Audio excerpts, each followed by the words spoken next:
The price of college keeps going up while many students are buried deeper in loan debt. The best families can hope for is to find a school that's both affordable and provides the best chance to get a job after graduation.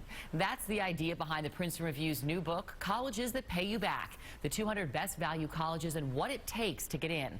Joining us is the Senior Vice President and Publisher of the Princeton Review, Rob Franek. Thanks for joining us. Allison, good to be here. Yeah, so here's the deal. I think, everyone wants to go to a great school, and there are so many of them. But there are schools that aren't going to break the bank, but will still get you a great job afterwards. What were the standards? How did you calculate what was taken into consideration? One, we did a lot of homework for this book. We looked at 40 different data points from academics. We wanted to make sure that these schools were great academically. We looked at their sticker costs. Are they making that school affordable by giving out grants, gift aid that you students don't have to pay back? Then we took a hard look at career services and then thinking longitudinally after students were graduating. We partnered with payscale.com and got salary information for students right out of college, what they were majoring in, and then followed them through their career to mid-tier career. Because it's great to have a great education, but if it's not going to get you a job that pays, well, then you're at home with your fantastic degree and nothing to show for it. So what kind of, I saw a lot of tech schools on the list. So does that mean something?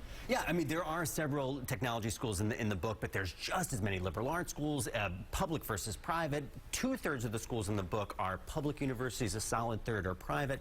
But we really wanted to have a great cross-section of different universities that students could find fit in, but again, not mortgage out their future to actually pay for it. So I saw the #1 college was the Cooper Union for the advancement of science and arts right here in New York City.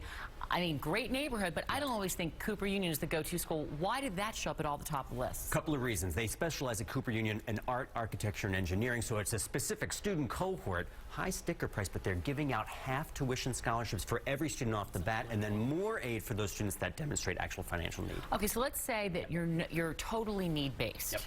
Where would you go if you're need-based, or where are you going to go if you're just looking for bang for your buck? You have it, and this is such a good question. So many of the schools, there's 200 schools in the book, most of which are going to be great value for any student that can demonstrate need. On average, a little over $23,000 on average for just need-based loans, over $30,000 for 75 schools in the book. But we did pull out a list specifically for those students that don't have demonstrated need just on academic prowess. Okay, SAT scores, ACT scores.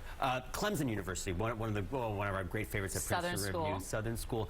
57% of the students were admitted last year. Great alumni network. Well, and I saw that you ranked that alumni network. That means pick up the phone, call CBS News or whatever it is, you find an alum, and that person helps you get a job. And that really is a great way to get started when you're looking to land a job. It is absolutely. They have 127,000 active alum out of Clemson, for instance. You have it exactly. Some of the other schools with great networks?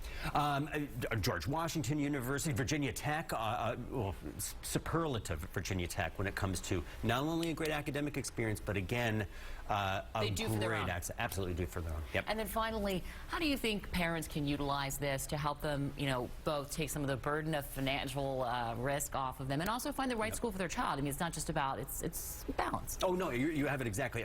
For students and parents, but parents specifically, we know that students and parents are concerned about financial aid. So when thinking about returning your education, you have to think about, are students getting jobs afterwards? And those are the things that we're supplying with these 200 schools in this book. Great academics, but they're getting jobs after school. Right. Great job, great education, happy parent, because you don't have to pay the bills anymore. You got it exactly. Thank you very much. Good to be here.